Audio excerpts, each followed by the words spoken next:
Hello friends, कैसे हैं आप लोग। तो चलिए अब हम पढ़ते हैं मेम्ब्रेनो प्रोलिफरेटिव ग्लोमेरुलोनेफ्राइटिस, किडनी की जो रीनल सिस्टम है उसी की सीरीज में आगे का एक क्वेश्चन है। लॉन्ग क्वेश्चन में ये आता है ना। लॉन्ग क्वेश्चन इस पर आता है और कई बार आया है।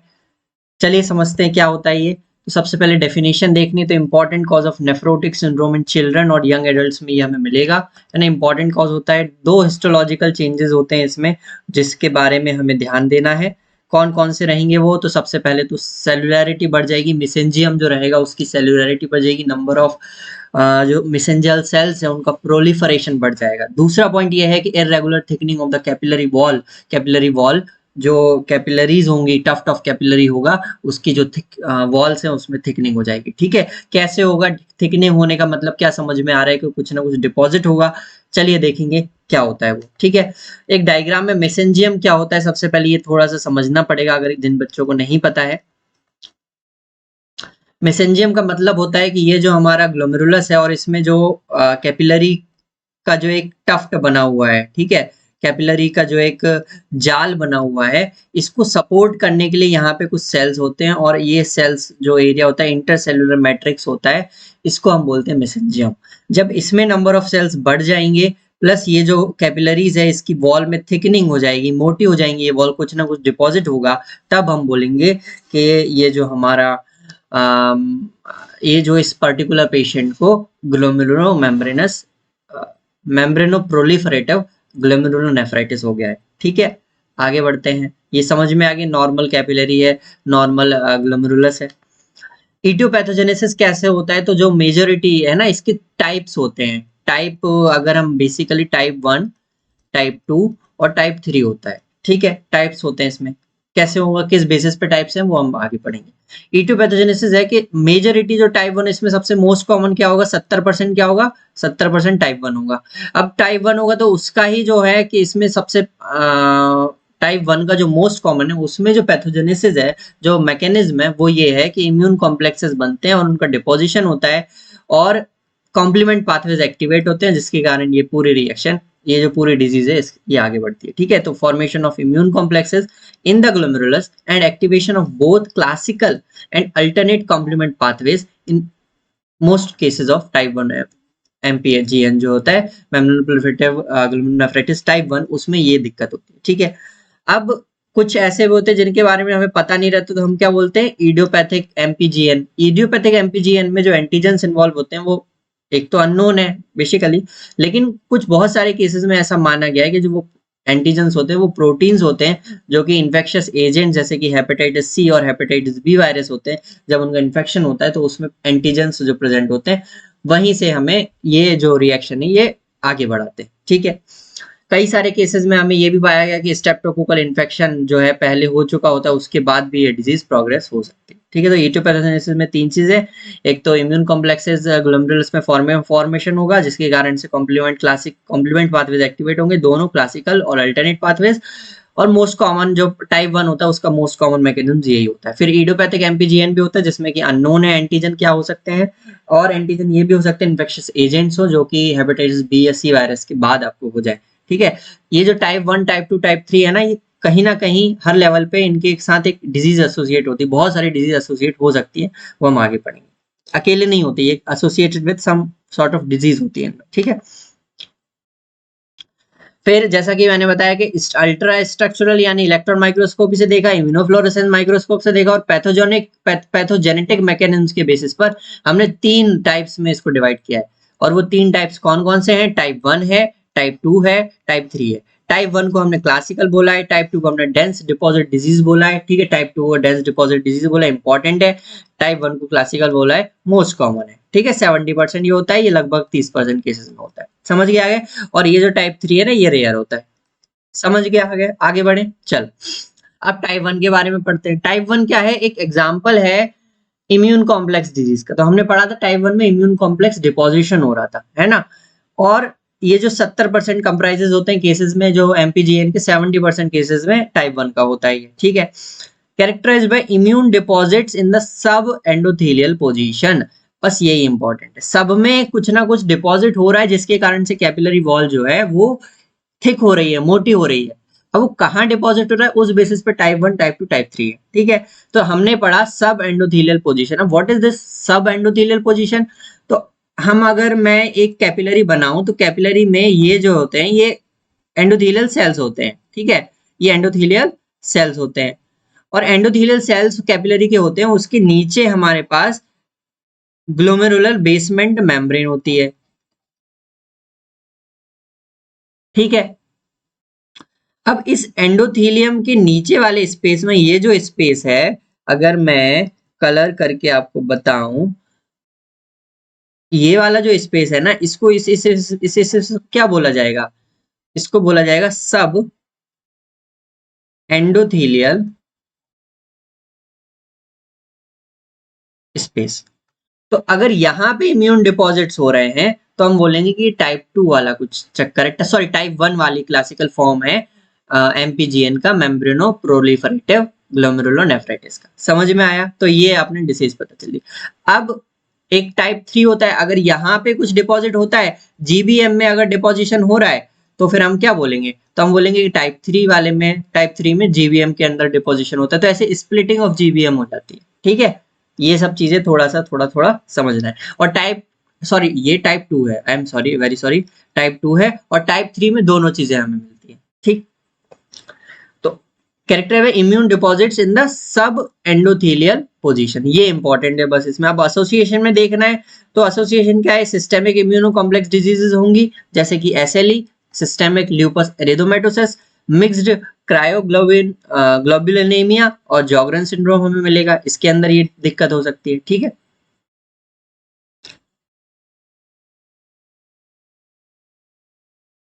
उसके बाद क्रॉनिक इन्फेक्शंस हैं, जैसे कि bacterial endocarditis, HIV, hepatitis B और सी, ये डिजीज भी इसके साथ एसोसिएट हो सकती है। मैलिग्नेंसीज में लिम्फोमास होंगे और ल्यूकेमियाज होंगे, ठीक है। तो इनके एसोसिएशन में ये एमपीजीएन टाइप 1 वाला हमें मिल सकता है। टाइप 1 मैंने बताया कि ये जो आपको एंडोथेलियल लेयर होती है, एंडोथेलियल लेयर के ये जो कैपिलरी है ना,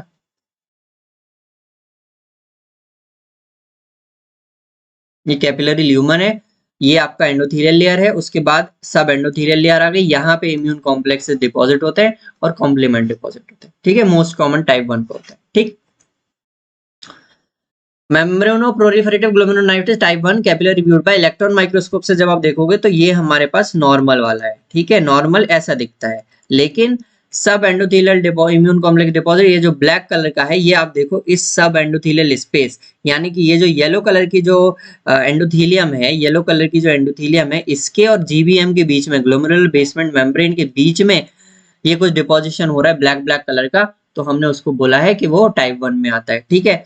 एंड सब एंडोथेलियल मेसेंजियल इंटरपोजिशन, मतलब सब एंडोथेलियल मेसेंजियल इंटरपोजिशन मतलब ये मेसेंजियल सेल्स है, ये रेड कलर का मेसेंजियल सेल है। अब मेसेंजियल सेल भी हमने बोला मेसेंजियल प्रोलिफरेशन होगा, तो ये जो सेल्स हैं ये यहाँ पे आकर के सब एंडोथेलियल स्पेस में आकर के इकट्ठा हो गए, पोजीशन कर गए, लोकेट कर गए, ठीक है। आगे बढ़े, समझ में आया पूरा? ये डायग्राम आप बना सकते हो कि एक्चुअल में डिपोजिशन कहाँ पे हुआ। अब टाइप 2 के बारे में पढ़ते हैं। टाइप 2 को हम बोलते हैं डेंस डिपॉजिट डिजीज, ये आपको याद करना है, डेंस डिपॉजिट डिजीज को बोला जाता है। अल्टरनेट पाथवे डिजीज होती है, यहाँ पे example of alternate pathway disease है, ठीक है। यानी कि जो कॉम्प्लीमेंट हमने बोला था इम्यून कॉम्प्लेक्सेस में जो क्लासिकल और अल्टरनेट दोनों पाथवे एक्टिवेट हो रहे थे टाइप 1 में, टाइप 2 में अल्टरनेट पाथवे एक्टिवेशन होता है, ठीक है। Constitute about the 30% of the cases, 30% cases यहाँ पे होते हैं। Capillary wall thickening is due to deposition of electron dense material in the lamina densa of GBM. Glomerular basement membrane में जो लैमिना डेंसा जो लेयर होती है, उसके अंदर ये जो डिपोजिशन होते हैं ये कॉम्प्लीमेंट्री डिपोजिशन होते हैं, ठीक है। तो समझ में आया कहाँ पे डिपोजिशन हो रहा है? ये जीबीएम है, जीबीएम के अंदर हो रहा है, और ये फिर आपकी एंडोथेलियल। वहां पे टाइप 1 में कहाँ हो रहा था? ये टाइप 1 में हो रहा था। टाइप 2 में जीबीएम के अंदर हो रहा है, और टाइप 3 में दोनों जगह पर होता है, ठीक है। Capillary deposition of electron dense material in lamina densa, समझ में आया? और ये ऑटोइम्यून डिजीज है in which patients have IgG autoantibodies termed C3 nephritic factor. ये जो आईजीजी एंटीबॉडीज हमें पेशेंट में मिलेंगी, एंड उनको हम लोग उन एंटीबॉडीज को हम क्या बोलेंगे? C3 नेफ्राइटिक फैक्टर बोलेंगे। एसोसिएशन की बात करें तो पार्शियल लाइपोडिस्ट्रोफी से एसोसिएटेड होता है। ये एक अनयूजुअल कंडीशन है जिसकी पैथोजेनेसिस हमें नहीं पता है, और इसमें symmetrical loss of subcutaneous fat from upper half of the body, ऊपर की आधी बॉडी जो रहेगी वहां पे सबक्यूटेनियस फैट की डेफिशिएंसी हो जाएगी या लॉस हो जाएगा। सिमेट्रिकल लॉस होगा मतलब बराबर, ऊपर से वो बिल्कुल धुला हो जाएगा और नीचे पैर मोटे मोटे हो जाएंगे। ठीक है, पार्शियल लाइपोडिस्ट्रोफी बोला जाता है इसको। ठीक, डेंस डिपॉजिट डिजीज कैसे देखेंगे? डेंस डिपॉजिट मैंने बताया था कि जीबीएम में, बेसमेंट मेम्ब्रेन में डिपोजिशन हो गया। तो आपने देखो ग्रे ग्रे जो थी ना, ये ग्रे ग्रे कलर की है, जो ये जो ग्रे ग्रे कलर की है, यहाँ पे डिपोजिशन हो रहा है ब्लैक कलर का। समझ में आया? यहाँ पे जो कैपिलरी है और इनका स्पेस में कुछ नहीं है, उनके स्पेस और direct glomerular basement membrane GBM के अंदर डिपोजिशन हो रहा है। ठीक है, बिल्कुल क्लियर है चीजें। टाइप 1 में क्या हुआ? सब एंडोथेलियल स्पेस में डिपॉजिट हुआ। टाइप 2 में क्या हुआ? जीबीएम के अंदर डिपॉजिट हुआ। टाइप 3 में क्या होगा? दोनों चीजें होंगी। टाइप 3 में रेयर होता है, शोज फीचर्स ऑफ टाइप 1 एमपीजीएन के फीचर्स हमें मिलते हैं, और एसोसिएशन विद सिस्टेमिक डिजीज और ड्रग्स। सिस्टेमिक डिजीज में जो एसोसिएशन होता है वो सिस्टेमिक डिजीज या ड्रग्स के साथ होता है। ठीक, अब मॉर्फोलॉजिकल फीचर्स जो पेपर में पैथोलॉजी में सबसे इंपॉर्टेंट है। सबसे पहले ग्रॉस की बात करें, किडनी हमने हाथ में ले ली, कोई पेशेंट है एमपीजीएन का और उसको हमने देख रहे हैं। ठीक है, तो उस किडनी जो यूजुअली पेल कलर की मिलेगी और फर्म एंड कंसिस्टेंसी मिलेगी, थोड़ी सी हार्ड मिलेगी। ठीक है, फर्म कंसिस्टेंसी, ये सॉफ्ट होता है, ये फर्म होता है, और ये जो होता है ये हार्ड होता है। समझ में आया? ये जो कभी भी आपने क्लिनिकल में पढ़ोगे तो सॉफ्ट हार्ड, सॉफ्ट फर्म और हार्ड के बारे में पढ़ना है। तो ये जो नोज की टिप होती, सॉरी ये जो लिप्स होते हैं वो सॉफ्ट होंगे, नोज का जो ये वाला हिस्सा होगा, टिप होगी, वो फर्म होगा, और नोज की जो रूट ऑफ नोज है वो हार्ड होगी। देखो हाथ लगा के टच करोगे समझ में आएगा।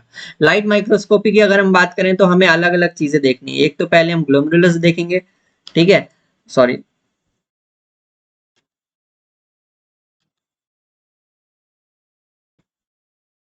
ठीक है, हम ग्लोमेरुलस देखेंगे, ट्यूब्यूल्स के बारे में हम देखेंगे, और इंटरस्टिशियम देखेंगे। समझ में आया? वेजल्स के बारे में देखेंगे। चलिए, तो सबसे पहले ग्लोमेरुलस के बारे में देखते हैं। तो एसेंटुएटेड लोबुलर पैटर्न, एसेंटुएटेड मतलब वीक हो जाएगा, और लोबुलर पैटर्न मिलेगा, लोब्स बने हो, क्योंकि प्रोलिफरेशन हो रहा है ना, लोब्यूल्स हमें मिलेंगे, लोबुलर पैटर्न का मिलेगा, वो बड़ा मिलेगा, इनलार्ज्ड मिलेगा। The enlargement is due two variable degree of mesangial cellular proliferation. Mesangial cellular proliferation के कारण ये इनलार्जमेंट होगा, और मैट्रिक्स, मेसेंजियल मैट्रिक्स भी यहाँ पे इंक्रीज्ड मिलेगा, जैसे कि मैंने पहले बताया था। और एक और यहाँ पे इंपॉर्टेंट चीज है जो हमें याद करनी है, वो ये है कि ये डबल कंटूर स्प्लिटिंग या ट्रैम ट्रैक अपीयरेंस हमें मिलता है यहाँ पे। ठीक है, इलेक्ट्रॉन माइक्रोस्कोपी में जब आप देखोगे तो आपको ट्रैम ट्रैक अपीयरेंस मिलेगा। एमपीजीएन में ये याद रखना है, मेम्ब्रेनो प्रोलिफरेटिव ग्लोमेरुलोनेफ्राइटिस में ट्रैम ट्रैक अपीयरेंस मिलता है। लाइट माइक्रोस्कोपी पे ये हमें याद करना है अच्छे से। ठीक है, जीबीएम इज कंसिडरेबली थिकन होगी, मोटी होगी, with silver stains, it shows two basement membrane with a clear zone between them. और जीबीएम में जो है 2 बेसमेंट मेम्ब्रेन मिलेंगी, क्योंकि डिपोजिशन हो गया बीच में, तो एक बेसमेंट मेम्ब्रेन और बन जाएगी। ठीक है, समझ में आया? विद क्लियर जोन बिटवीन, यहाँ पे क्लियर जोन मिलेगा। तो सिल्वर जो स्टेनिंग होगी या पास स्टेनिंग होगी, वो सिर्फ बेसमेंट मेम्ब्रेन को स्टेन करेगी, और बेसमेंट मेम्ब्रेन के बीच में डिपोजिशन हुआ है, तो हमें ये जो है ना, ये वाला और ये वाला एक ऐसी लाइंस मिलेगी, तो ट्रैम ट्रैक अपीयरेंस मिलेगा, ऐसे ऐसे लंबा लंबा। ठीक है, रेल की पटरी जैसा, या डबल कंटूर स्प्लिटिंग मिलेगी, स्प्लिटिंग ऑफ बेसमेंट मेम्ब्रेन हमें मिलेगी। ठीक, ट्यूब्यूल्स की बात करें तो ट्यूब्यूल्स में हमें वैक्यूलेशन मिलेगा और हाइलैंड डिपॉजिट्स मिलेंगे। ठीक है, इंटरस्टिशियम की बात करें तो हमने बोला था इंटरस्टिशियम में क्या प्रोलिफरेशन हो गया, तो 2 तरह के सेल्स मिलेंगे, क्रॉनिक इन्फ्लेमेटरी सेल्स मिलेंगे, और फाइनली ग्रेनुलर फॉर्म सेल्स हमें मिलेंगे। ठीक है, वेजल्स की बात करें तो हाइपरटेंसिव वस्कुलर चेंजेस मिलेंगे, due to in cases with hypertension अगर डेवलप होता है तो हमें हाइपरटेंसिव वस्कुलर चेंजेस मिलेंगे। ठीक, आगे बढ़ते हैं। ये डायग्राम दिया हुआ है, हर्षमोहन से लिया है मैंने। इंक्रीज्ड मैसेंजर मैट्रिक्स हो गया है ना, थोड़ा थोड़ा मोटा हो गया। थिकंड जीबीएम आपको दिख रही है, जीबीएम जो ग्लोमेरुलर बेसमेंट मेम्ब्रेन थिक हो रही है, और डबल कंटूर में आप थोड़ा सा स्प्लिटिंग कर देना जीबीएम की, है ना, बीच बीच में कुछ कुछ डिपॉजिट डाल दोगे तो ये स्प्लिटिंग हो जाएगी। Lobular and hyper cellular tuft मिलेंगे, क्योंकि मैसेंजियल सेल्स की प्रोलिफरेशन होगी। ठीक है, इलेक्ट्रॉन माइक्रोस्कोपी और इम्यूनोफ्लोरोसेंस माइक्रोस्कोपी से देखेंगे तो हमें क्या क्या चीजें मिलेंगी। तो हमें कंपैरिजन करना है टाइप 1 में, टाइप 2 में, और टाइप 3 में। ठीक है, टाइप 1 की बात करें तो सब एंडोथेलियल इस लोकेशन में मैंने बताया था कि डिपोजिशन होगा, ये सब एंडोथेलियल लोकेशन में डिपोजिशन हो गया। टाइप 2 की बात करें तो जीबीएम, लैमिना डेंसा, और उसमें जीबीएम में डिपॉजिट हो रहा है। टाइप 3 की बात करें तो within the GBM as well as in the subendothelial and subepithelial regions of GBM में डिपोजिशन हो रहा है। ठीक है, अगर हम इम्यूनोफ्लोरोसेंस एक एक लाइन लिखना है, बहुत कठिन नहीं है। देखो यहाँ पे है इलेक्ट्रॉन डेंस डिपॉजिट है, यहाँ पे डेंस अमॉर्फस डिपॉजिट्स है, तो आप नॉर्मल डिपॉजिट लिख सकते हो पेपर में, और यहाँ पे इलेक्ट्रॉन डेंस डिपॉजिट है, इलेक्ट्रॉन डेंस लिखो, यहाँ पे डेंस अमॉर्फस लिख सकते हो। और इम्यूनोफ्लोरोसेंस में भी आपको तीनों चीजें कॉमन मिली। पॉजिटिव फ्लोरोसेंस फॉर C3, यहाँ पे भी C3 एंड प्रोपर डिपॉजिट हमें मिलेगा, और यहाँ पर भी C3 IgG और IgM मिलेगा। ठीक है, तो ये तीनों बड़े सिंपल है। सब एंडोथेलियल लोकेशन में डेंस डिपॉजिट मिलेगा टाइप 1 में। टाइप 2 में इंट्रा जीबीएम के अंदर lamina densa of GBM glomerular basement membrane में मिलेगा। टाइप 3 में दोनों में मिलेगा, हमें जीबीएम के अंदर भी मिलेगा और सब एंडोथेलियल और सब एपिथेलियल रीजन्स में भी हमें मिलेगा। ठीक है, आई समझ में? आगे बढ़े। इलेक्ट्रॉन माइक्रोस्कोपी का डायग्राम भी आशमोन में दिया। टाइप 2 में डेंस अमॉर्फस इंट्रा मेम्ब्रेनस मिलेंगे। जीबीएम के अंदर देखो स्प्लिटिंग ऑफ मेम्ब्रेन दिख रही है, जीबीएम बेसमेंट मेम्ब्रेन स्प्लिट हो रही है। यहाँ पे इलेक्ट्रॉन डेंस डिपॉजिट है, सब एंडोथेलियल है, तो एंडोथेलियल ये जो एंडोथेलियल सेल्स है ना, एंडोथेलियल येलो से जो मैंने कर दिया, एंडोथेलियल सेल और जीबीएम के बीच में डिपोजिशन होगा। ठीक है, ये ग्लोमेरुलर बेसमेंट मेम्ब्रेन ये है बाहर सबसे। ठीक है, आई समझ में? मेसेंजर सेल हाइपरप्लेजिया हो गया, ये जो सेल्स हैं ये मेसेंजर सेल्स हैं, इनका हाइपरप्लेजिया हो गया, ग्रोथ हो गई है प्रोलिफरेटेड एंडोथेलियल सेल्स। ठीक, अब क्लिनिकल फीचर्स की बात करें, छोटा सा लिखना होता है पेपर में, तो 15 से 20 साल के बच्चों को होता है ये। 15 से 20 मतलब चिल्ड्रन है, और यंग अडल्ट की बात हो रही थी है ना वहां पे, तो चिल्ड्रन 15 से 18 तक चिल्ड्रन हो गए, और उसके बाद यंग अडल्ट 18 से 20 में। अप्रोक्सीमेटली डिस्ट्रीब्यूशन का सिम्टम्स कैसा होता है? 50% जो है नेफ्रोटिक सिंड्रोम के सिम्टम्स आते हैं, 30% एसिम्प्टोमेटिक प्रोटीनूरिया होता है, और 20% नेफ्राइटिक सिंड्रोम के सिम्टम्स आते हैं। ठीक है, और नॉन सेलेक्टिव प्रोटीनूरिया होगा, मतलब सब कुछ निकलेगा, एल्ब्यूमिन भी जाएगा और ग्लोबुलिन भी जाएगा, तो ये ध्यान रखना है, एल्ब्यूमिन भी जाएगा और ग्लोबुलिन भी जाएगा। एल्ब्यूमिन